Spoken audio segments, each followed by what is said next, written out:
I'm very happy to announce that I just started up a Patreon page. Please consider supporting if you can. Link in the description. Let's rock!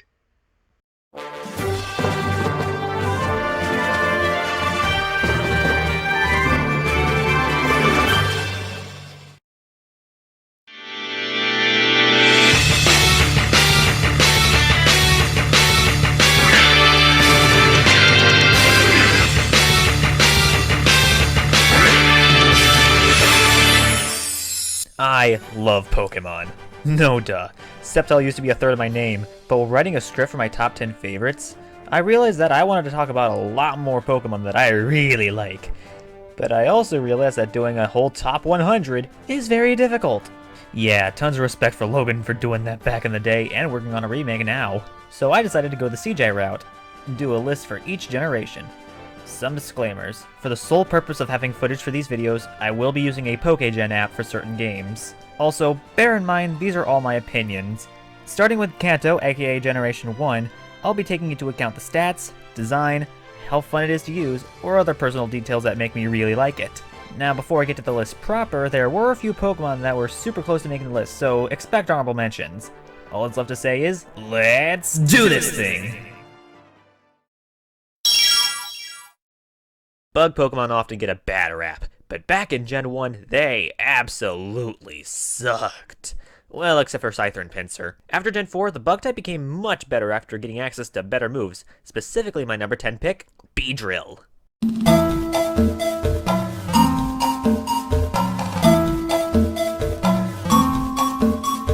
Beedrill may not look like much, and it admittedly isn't. Its best stats are attack at 90 and special defense at 80. While decent, those stats aren't winning any tournaments, especially with that bad defense. But thankfully, Beedrill has a pretty interesting move pool, including stuff like X-Scissor and Poison Jab for stab, and Drill Run, Break Break, Throat Chop, and Knock Off, and Facade for coverage.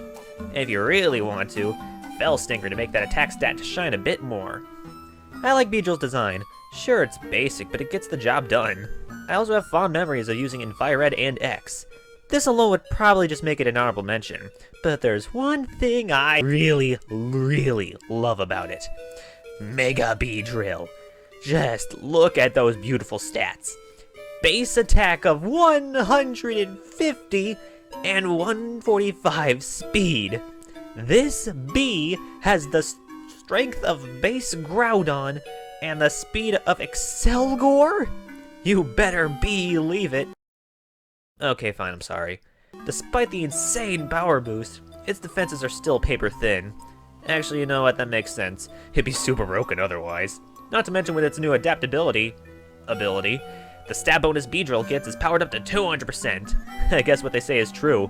Float like a butterfly, sting like a bee. I'll be honest, I'm not too big on trait evolutions. Matter of fact, I'm pretty sure nobody likes that. Especially with the virus going around. By the way, remember, wash your hands. It's not exactly easy to walk out and ask people to get their DS out, hope they have a Pokemon game, and trade Pokemon with you. Online trading makes this a bit easier, but it's still tedious. This really stinks, as a lot of these Pokemon you get by trading are really cool. Case in point, Machamp.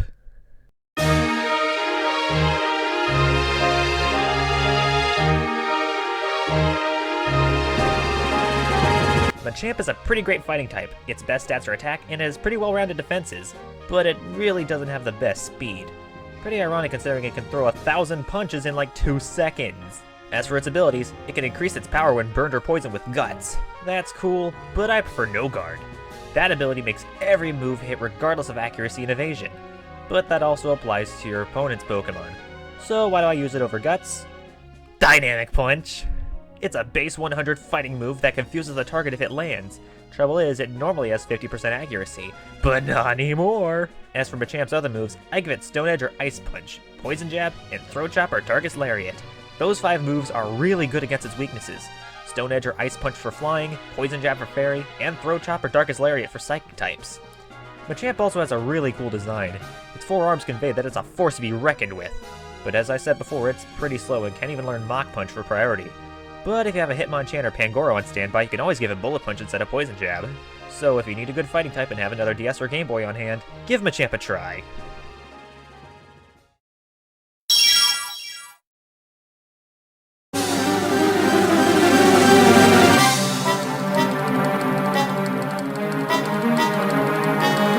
Dragonite has always been a fan favorite, and I can definitely see why. It's actually a favorite of many friends of mine.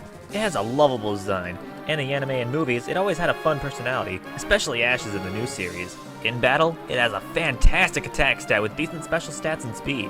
Its abilities are decent-ish.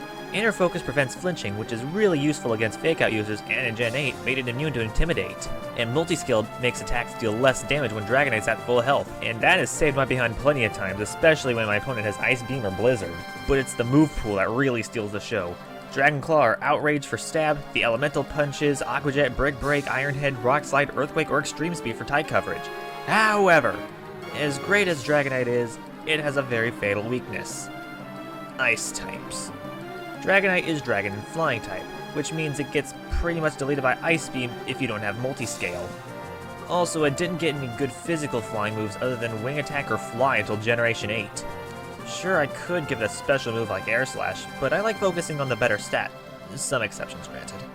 Thankfully, in Sword and Shield, Dragonite was given Dual Wing Beat, which might I add is a super cool name for a move. I'm sure we all remember seeing Lance's Dragonite and thinking, man, I want one so badly. Not to mention how in Gold, Silver, and the remakes, we actually see Dragonite next to the Dragon Hack, Master. Seriously, level 50? What kind of rare candy have you been buying? Nonetheless, Dragonite is really good for being the first pseudo-legendary. Here's hoping we can see more from it in the future.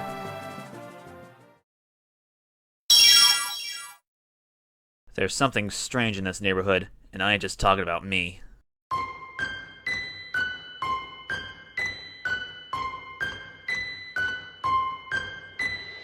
Remember Keyblade Overlord from my S-Rank countdown?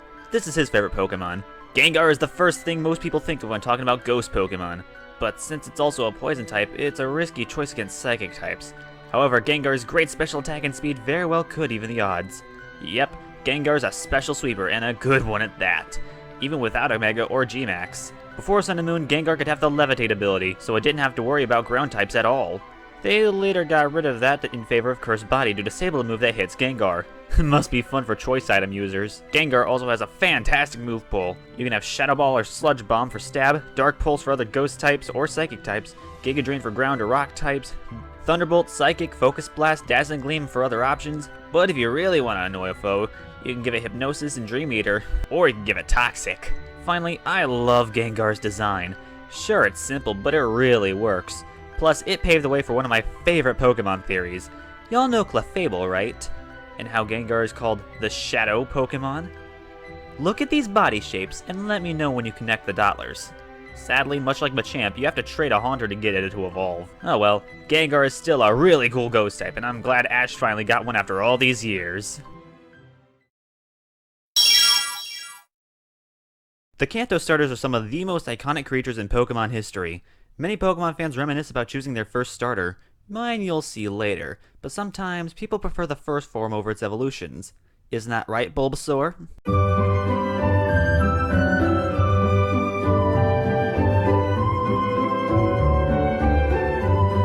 Number 1 of the Pokedex and the implied leader of Ash's Pokemon at Oak's Lab, Bulbasaur is memorable for many reasons. In Red, Blue, and the remakes, Bulbasaur was probably the best option for a starter since the first 3 gyms became very easy.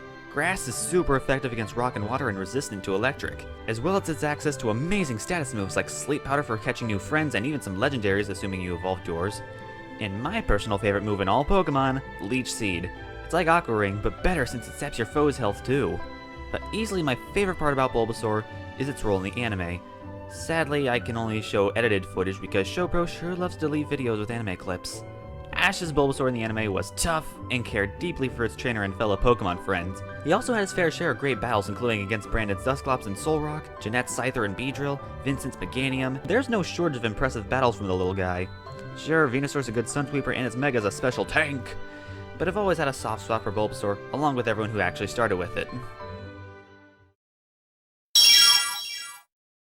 Oh boy.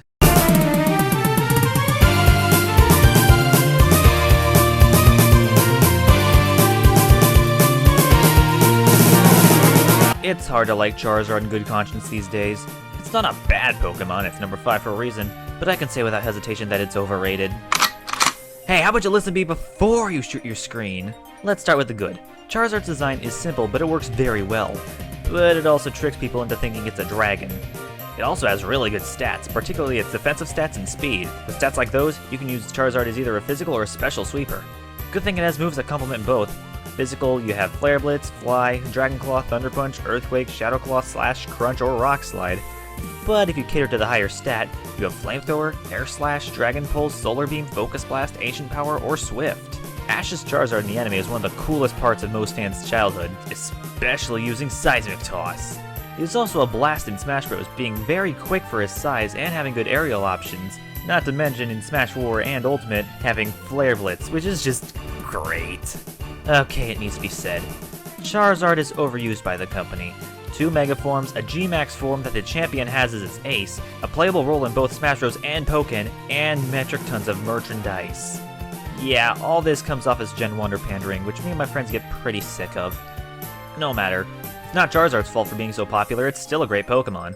Remember kids, never blame the cow for the farmer milking them too often. Back in Gen 1, Psychic types were disgustingly powerful. If you had an Alakazam on your team, you won. But there's another Psychic type that took this spot. One that people would call legendary.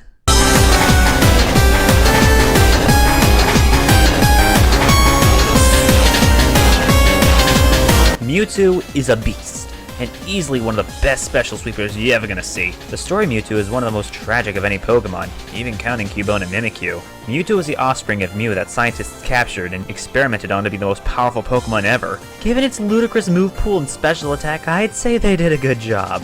Problem is, after the torment it went through, it decided humans can't be trusted and plotted revenge. In the games, Mewtwo is an absolute threat. With moves like Psystrike, Aura Sphere, Shadow Ball, Flamethrower, Ice Beam, Thunderbolt, Energy Ball, and Ancient Power, there's no shortage of moveset possibilities. But as great as Mewtwo is in game, his best appearances are in the movies and Smash Bros. In Smash Bros. Ultimate and 4, Mewtwo is a high-tier fighter. I usually don't care about tier lists, but seeing what Mewtwo players can do, maybe they have a point. True to the games, Smash Mewtwo is quick and powerful. His combo potential is really good and has moves that can really screw with your opponents like Disable and Confusion. But it's also a glass cannon. It's light and does a lot of damage, though being light doesn't really make a lot of sense. Ew. Have mercy! As for the movies, particularly the first movie in Detective Pikachu, Mewtwo was one of the best characters. In the first movie, Mewtwo was the main antagonist. Its grudge against humanity made it clone the Pokemon of every trainer who made it to his lair. But when Ash gets caught in the crossfire in an attempt to stop all the Pokemon from hurting each other, it touches Mewtwo's heart to the point of forgiveness. As for Detective Pikachu, I won't spoil it here, but it's heavily worth watching. All in all, Mewtwo is famous for a reason. So what's wrong? Nothing. Like, actually nothing. I just like the top 3 more.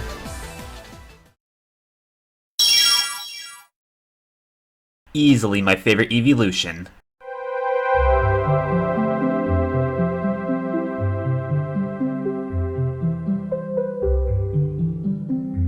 If anyone puts that copy pasta in the comments, I'm going to friggin' delete you. This choice must be surprising, right? My favorite type is electric, and Jolteon has better speed, but I actually have a story for why I love Vaporeon. In my first playthrough of Black 2, my favorite Pokemon game, I decided to use it for the very first time, which turned out to be a very wise choice. My Vaporeon, named Katara, proved to be quite the special tank. Not only could it learn a lot of great moves like Scald or Surf for Stab, Ice Beam, Shadow Ball, Toxic, Wish, Hyper Voice, and Heal Bell, but mine tanked 2 Giga Drains in a row from an Amoonguss. Don't think it! I was dumbfounded when that happened, but looking at its stats, it begins to make sense. Vaporeon's best stats are HP and Special Attack, with a pretty great Special Defense. Unfortunately, it doesn't have the best speed, which is strange to me. Also sadly, in Gen 1 competitive, it was very much outclassed by another bulky water type with better speed, Starmie. Vaporeon wasn't ever seen much until Generation 2 when an event Eevee that knew growth was released. Thank you, False Wipe Gaming. Rest Talk Vaporeon became a very popular and useful set, which was super nice to hear. Having Rest to heal along with Sleep Talk to use moves like Surf to attack or Growth to give yourself a power boost was simply a fantastic set to have back then, even more so if you had leftovers. But you know, when you look at it, you'd think it'd be pretty quick like the rest of the Eevees. 65 seems a bit low to me. Speaking of design though, Vaporeon's is just plain cool. The fins around the face and the mermaid-like tail really complement the simple color scheme, but I can't say I'd use a Vaporeon in an actual Kanto game because they already have a reliable water type. Have you figured out my starter yet? No surprise here, unless you thought it'd be number 1.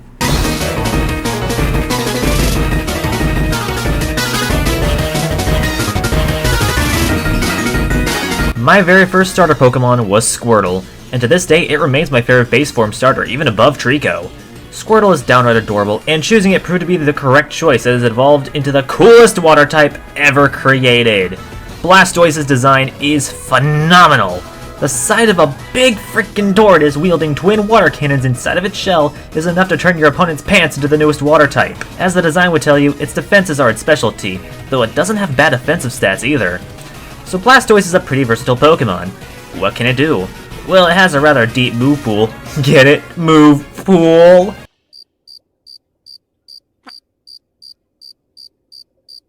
Come on, I tried at least! Anyway, it can learn attacking moves like Scald, Ice Beam, Aura Sphere, Dragon Pulse, Hydro Pump, Dark Pulse, Surf, and Flash Cannon, or support moves like Rapid Spin, Toxic, Yawn, Rest, Sleep Talk, Curse, Rain Dance, Haze, and Protect. But since it's a big turtle, it's kinda slow. That's kinda be expected. But if you have a Blastoise with Shell Smash and a White Herb, you've got yourself a Turtle Titan! Okay, so before recording this footage, I did not know that Blastoise didn't get Shell Smash until Generation 8. I genned the wrong move onto him. Sorry about that. Lastly, Mega Blastoise is so cool.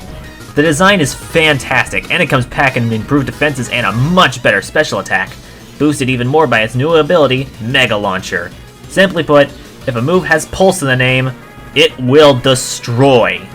Blastoise has always been one of my all-time favorites, and is my favorite fully evolved Pokemon in Generation 1. Wait, aren't we only at second place? Before I reveal my favorite, I did say earlier that I have some honorable mentions. Golem. Despite having a bad defensive type, it's a solid choice for any Kanto playthrough. Fearow. Super fond memories of using it in Fire Red, Gold, and X. Drill Peck is so good. Mew. The original mystery. Gotta love that immense move pool. Nidoking. The unofficial number 11 and one of the star players on my first Gold team. Snorlax. This is actually my cousin's favorite Pokemon, and I can't argue with her. Every single electric type. All the Gen 1 electric types are awesome, but if I had to pick just one, it'd be Raichu. So, who took the top spot?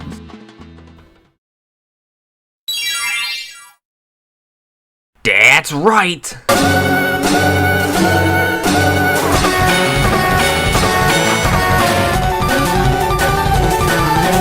I'm pretty sure no one saw this coming, but when I really think about it, I have to say that Team Rocket's Meowth is my favorite villain in all of fiction.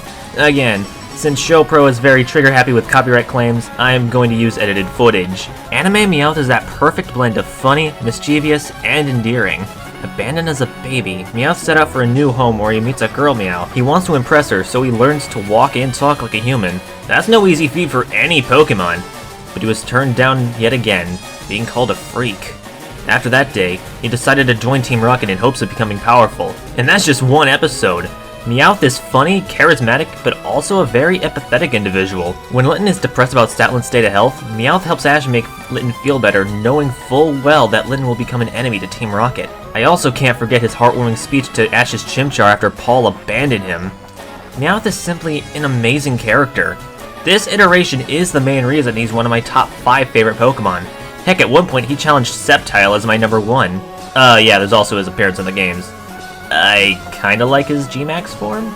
I can't ignore the fact that his physical attack and speed makes him a really good sweeper, along with help from his Technician ability, which boosts the power of weaker moves like Aerial Ace and Bite. I don't really use Meowth often. Heck, I don't even think I've used a Cantonian Persian, but that will not stop me from enjoying the greatest Little Cup lead, or the anime's best character. I am Alex S. Warrior, and I really wish that rumor about Meowth being considered for Smash 64 was real. See you in the next video. Goodbye! I'll never turn back.